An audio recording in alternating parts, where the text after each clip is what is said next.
Story time. My boyfriend cheated on me with the girl best friend. So a little background information, I was 17 and a junior in high school, and my boyfriend and I had been dating for a year. But just a little backstory about when we got together. So there were definitely some red flags that I missed, okay? One of them being that he had a girl best friend. And I don't care what y'all have to say if that makes me insecure or what, but coming from someone who has been the girl best friend, I knew this was not good at all. Especially whenever we first started dating and she was still being super friendly with him, meaning she would hold his hand, she would hang on him 24/7. And when I told him I was super uncomfortable with that and I felt like there needed to be some boundaries, he was like, yeah, I told you what it was whenever we got together. So if you don't like that, then just break up with me. Looking back on it now, that was also a red flag because I feel like he was telling me to break up with him so that way he didn't have to break up with me. So like I said, she would still hang all over him and he pretty much told me, if you don't like that, then you can leave. Obviously, I did not want to leave because I liked him and he was my boyfriend. So I just kept putting up with it, and eventually, we got 6 months into our relationship. So at that point, I'm thinking maybe I have a little bit more authority, to be like, hey, I don't like the way that she acts around you. You guys can't hang out like that anymore. And they would hang out alone together. He would take her to dinner. I literally tried telling him that the stuff that they do together is relationship stuff.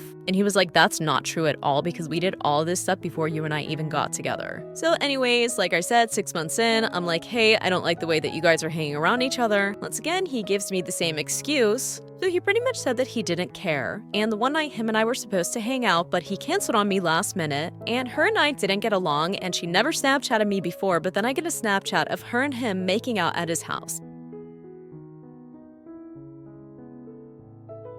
Storytime about how my best friend was obsessed with me. And I'm not saying obsessed as in, oh my god, she does her hair like me. No, I'm saying in a creepy way. So a little background information, I was 14 and it was the summer before I was going into high school, and I had this best friend who we're gonna call Madison. Now, I met Madison like a month before school ended. She was one of those kids that nobody really liked and nobody wanted to be near. But we were partnered up in this one class, and she's actually really funny. So since summer just started, I invited her over to have a sleepover at my house. Everything went well, we were swimming, we watched movies. But my house was in a really wooded area, so if you had certain phone carriers, you wouldn't get any reception. So she asked if she could use my iPad to text her dad. And it was like 11 o'clock at night, so I let her use it, and then we went to sleep. Well, I woke up around 3 in the morning because my phone kept going off. So like I said, I woke up at 3 in the morning because my phone kept going off, and it wasn't dinging or anything. It was just a light flashing when it would go off and on. So I look around for Madison, and then I see my bathroom light is on, but the door is shut. So I just brush it off, and I go on my phone, and I see a bunch of text messages that were sent from me, but they weren't sent from me. Obviously, somebody had went on my iPad and started sending people messages. So I look at these messages, and it's all texting Madison. And I kid you not, it's literally pictures of me while I'm sleeping that she sent to herself. There was a picture of my hair, a picture of one of my birthmarks. And then on her side of the nightstand, there was literally a lock of my hair. She cut my hair off. And it was in a Ziploc bag. So at this point, I'm actually really creeped out, and I go and tell my mom. And my mom talked to her mom, and apparently she's done this before. Storytime about why I will never babysit ever again. So a little background information, I was 17 and a senior in high school. And my parents were super annoyed about the fact that I hadn't had a job since I was 14. So their friends just happened to need a babysitter, so they told me that I had to do it. So fast forward, I go over there super early in the morning, and the mom had already left for work, and the dad, who we're gonna call Will, he was just about to leave. And before he walked out the door, he told me that there was a list of things that needed to be done before they got home. So their daughter Autumn, who was 5 years old, she was still sleeping, and I was reading through the list, and it was just normal stuff, like nap time at 2 o'clock, no pop after 7 o'clock, that sort of stuff. And then it had an arrow pointing towards the back. And when I flipped the page over, it said, By the way, Autumn is scared to bathe by herself, so please get a shower with her. And I was not comfortable with that, so I called my mom and I told her about it. So like I said, I flipped the page over and it said that their daughter was scared to bathe alone, so I would have to take a shower with her. And I called my mom and I told her about it. And she was like, well, honey, that doesn't sound that weird. Don't you remember when your little brother was scared of the toilet and we would have to take him to the bathroom and stand there with him for 20 minutes while he tried to go to the bathroom? So I was super annoyed that she was even comparing those two situations. Because first of all, that was my little brother. Second of all, this is just freaking weird. So I told her to bring my bathing suit over, and then I did everything on the list. Fast forward, Autumn said that she really liked me, so her parents wanted me to come over and babysit again. So I did, and whenever I was setting up the shower that day, there was a stack of towels sitting on the toilet, and when I picked it up to move it, a camera fell out of the pile of towels as soon as I picked it up, and it was recording. I was really weirded out, but I wanted to show it to my mom, so I put it in my book bag and went home that night, like for part 3.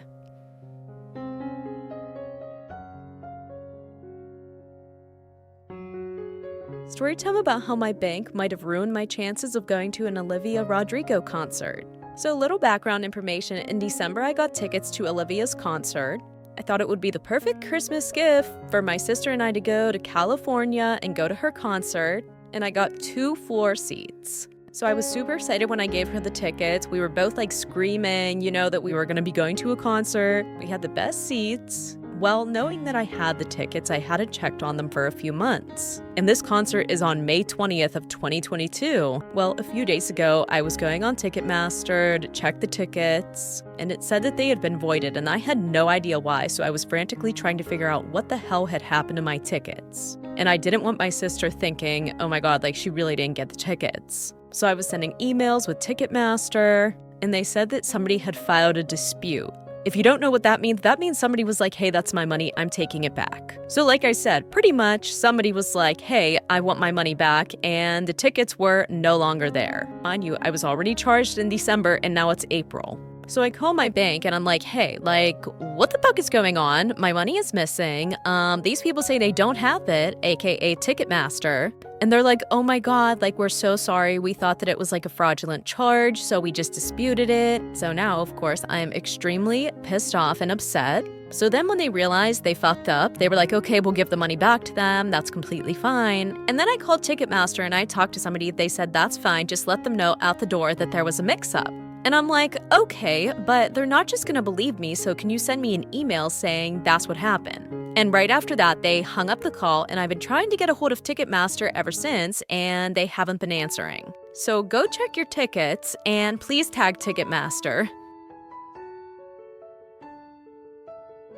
Storytime, I became a stepmom at 22 and my stepkids hate me. So a little background information, I was 22 and working at Hooters, and I had this one regular who literally came in every single day that I worked. I mean, it wasn't really creepy because I did give him my schedule because he tipped really well. That's besides the point. The one night he asked me out, and obviously I knew that he was going to pay for our dinner, so I said yes. Because I was hungry and I did not want to pay for food. So anyways, I go on this date and I actually end up really liking him, just to find out that he is 40 years old. Fast forward a few months, we start dating, and he realizes that I still live at home with my mom and dad. So he's like, oh, you can move in with me, but first you need to meet my kids. And I thought that his kids were gonna be 2 and 3 years old. No, when I went over to dinner the one night at their house, there were 4 kids who were literally all above the age 13. And every single one of the girls gave me a death stare as I sat down in my chair. So like I said, we're all sitting down in the dining room, and there's 4 kids, there's 1 boy, 3 girls. The one boy's 14 and all the other girls are 15, 16, and 19. And we're gonna call my boyfriend James. James is like, okay, well, I'm gonna go back to the kitchen and finish cooking. You guys should bond a little bit. So he leaves me alone with these little fucking roaches, and they just start firing shots at me. They're like, you're a gold digger, aren't you? Don't worry, my dad will never marry you, so you're not gonna get any of his money. So after that, I told James that they need to warm up to me a little bit more before I move in. So for the next month, we would try to plan things with the kids. But anytime that I was gonna be there, every single one of them would be like, we're not going, we hate her. Eventually, James just kind of said fuck it, and he asked me to marry him. So I moved in, and then a week later we got married. His kids didn't show up to the wedding, and James had to go on a work trip. So I was moving some of my stuff into the house from the car, and the kids fucking locked me out of the house. This has all been within the span of 5 months. What should I do?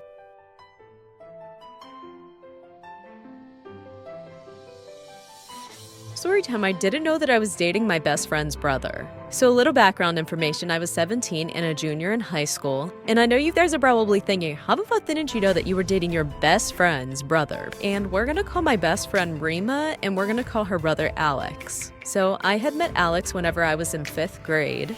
We never hung out outside of school. We were more of just like friends in school. But I only met Rima last year. Also, Alex was a year older than us. Well, one of the art teachers who usually taught the senior class, she just gave birth to her baby, so they decided to mix both of our classes, aka the one that Alex was in. Well, my art teacher decided to pair us all into partners and have us do an art project. So I got paired up with Alex. Fast forward, we end up liking each other and we start dating. And usually whenever Rima and I hung out, we would always hang out over my house because she said her family was annoying, and Alex and I would only hang out during school. So like I said, we always hung out at my house because she never wanted to hang out at hers. But this weekend, her whole family was supposed to be gone, so she wanted to throw a party.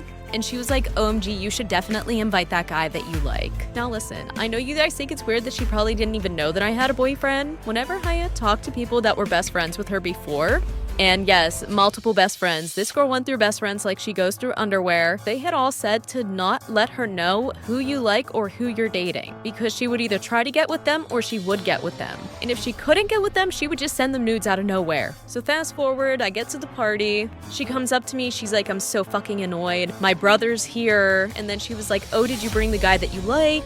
And I was like, no. And then I walk into the living room and I see my boyfriend. So I go over and I give him a hug and a kiss, and Rima starts screaming at me. After that, she told her brother that I bullied her so that way he would break up with me. And he did.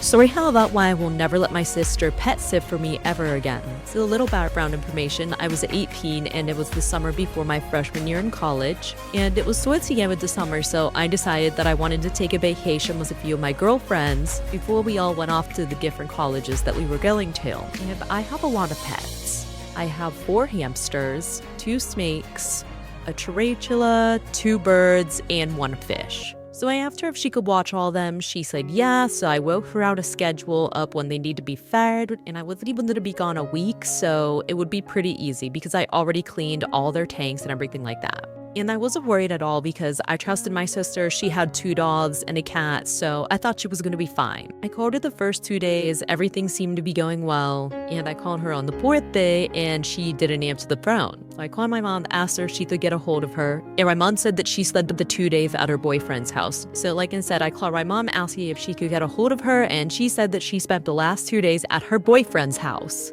The worst part was, my sister was the only one with a key to my apartment. So my sister calls me the next day and she's like, hey, sorry, like I was at my boyfriend's house. And I was like, who fed the animals? And she was like, well, I just put enough in their cages so that way they would be fine for like 3 days. She was like, don't worry, I'll sleep over there tonight to make sure they're okay. So I'm like having a fucking panic attack right now. Anyway, so fast forward, I get home early in the morning and my sister's sleeping on the couch. But my sister brought over her animals too.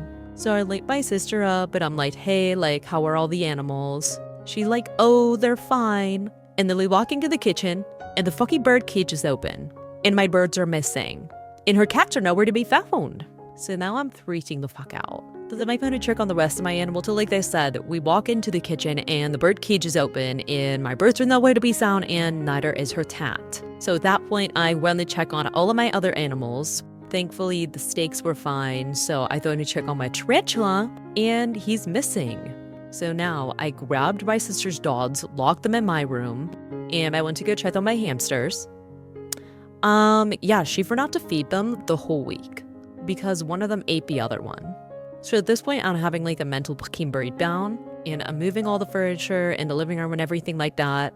And we lift up the couch, and we see her cat bolt out from under the couch. After that, I looked under the couch and my bird is literally torn into pieces under the fucking couch. A few days later, she texted me and she was like, hey, like, I feel so bad. Like, let me buy you a new bird and a new tarantula. And to this day, 2 years later, I still don't know what happened to them.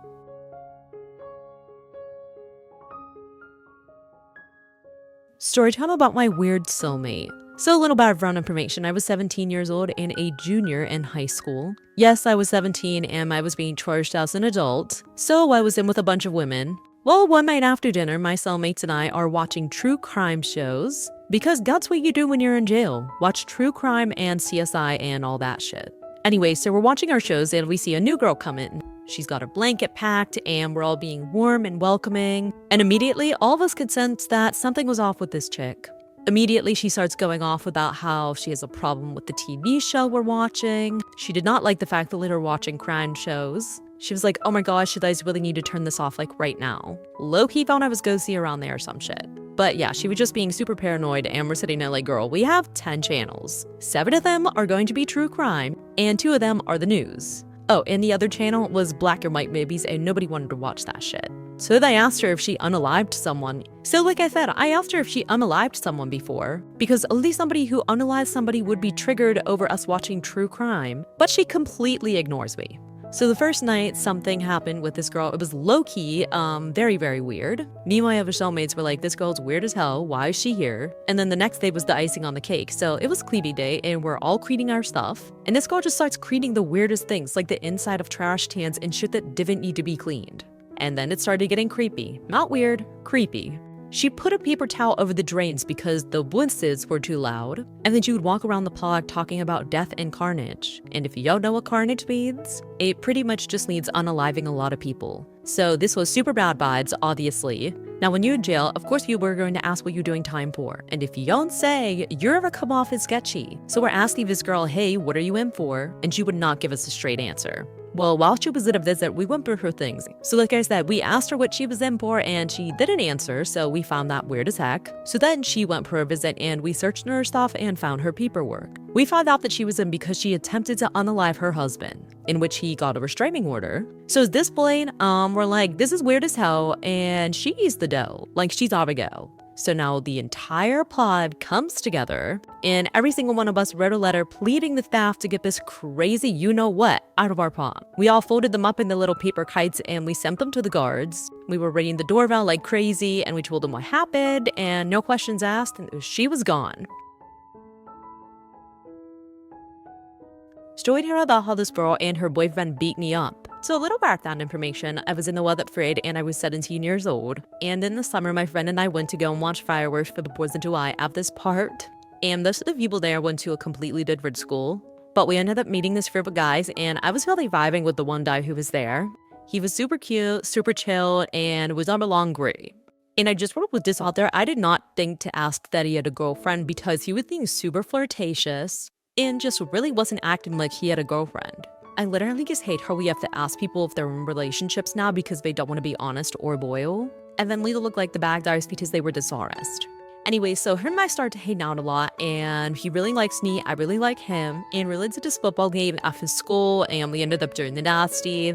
After that, I'm in the bleachers with my friends and one of my friends tells me, yeah, he has a girlfriend. So she grinned and told me this before we did the nasty. Anyways, so like I said, hey, when I take a nasty put football in and then I go into the bleachers with my friends, she tells me he has a girlfriend. But I'm not gonna lie, at this point, we had already been talking for 2 months and I really didn't care because I liked him and I wasn't just gonna turn my feelings off. First of all, I do not owe that girl any loyalty. And number 2, we were already intimate with each other, so I don't know what can make this situation worse than it already was. I mean, I confronted him about it and he told me that he was gonna break up with her for me, but I believed him. I was like, whatever, I'm just gonna wait for him to break it off with her and I'm still gonna talk to him.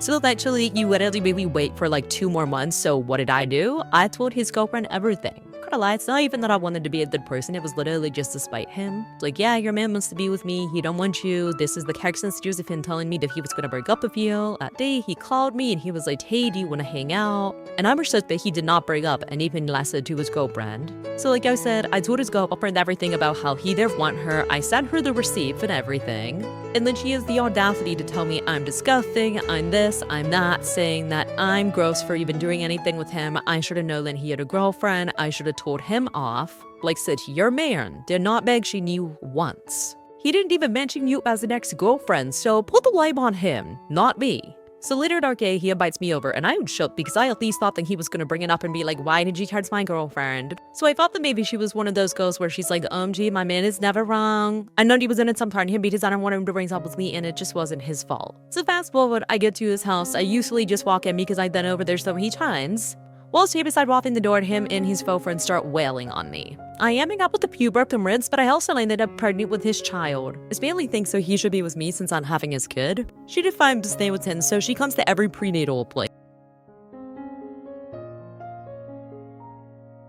Straight here about her, my boyfriend cheated on me with his best friend's sister. So a little background information, I was 15 and in 9th grade, and we're gonna call my boyfriend Alex. Alex and I had been together for 6 months, and at the beginning of our relationship, his best friend, who we're to call Caleb, him and I literally despised each other. But Alex would always want all three of us to hang out, so we decided that we had to get along. So we decided to keep it civil only when we were with Alex. Well, fast forward, all of a sudden, Caleb's grown-ass sister starts hanging out with Caleb and Alex 24/7. And it was weird because she was like a senior hanging out with a freshman. But I didn't think anything of it at first. Well, then out of nowhere, while I was at school like a week later, Alex says that him and I need to have a talk. So we start walking away from Caleb, and as we're walking away, Caleb looks at me and gives me like this good luck look. That he told me that he wanted us to take a break. So like I said, he tells me that we need to talk, and then he goes, I think we should take a break. Like, what do you mean take a break? Well, funny thing, throughout this whole break, he was still being touchy with me, still acting like we were in a whole ass relationship. And the whole time I was acting like I was fine, so that way I didn't want him to feel bad for me and felt like he had to get back together with me. And he was acting like nothing happened. Like I said, it was getting to the point where all my friends had started asking if him and I were back together. And I had to be like, no, we're not back together yet. Well, then Friday rolls around, aka 2 weeks later, and he tells me that he misses me. Shocker. So that he said he wanted to get back together. I said yes, obviously, because I still really liked him and I was a dumbass not to see the red flags. Well, now that I was second time around of us being together, I started to notice the first slides that I didn't notice in the beginning of our relationship. Like the one time he went to the mall with his friends and he gave these girls his Snapchat. He wasn't going to tell me about it, but then his friends told me. Like I said, I started noticing red flags. Well, when I had confronted him about the Snapchat thing, he told me that he felt bad if he didn't give it to them because he didn't want to be mean. Another red flag is then he would never, ever, ever, ever, ever let me touch his phone. Like, if he even saw my eyes look at his phone for like 2 seconds, he would grab it real quick. Anyways, back to him getting with Caleb's sister. When we got back together after our break, this one girl came up to me and she was like, hey, I have to tell you something. I didn't think it was going to be anything about my relationship with Alex, but here we go. She does. He broke up with you to hook up with some other girl. So immediately I'm fuming. I go up to him and I'm like, did you break up with me to go and hook up with another girl? He goes, that's to the past. Why are you mad about it? Like, mood broken up. I mean, he thought it was okay just to break up whenever you want to go do shit with someone else. Apparently, she said that they could do stuff if we broke up, but they ended up finding out that she does this to all of her little brother's friends.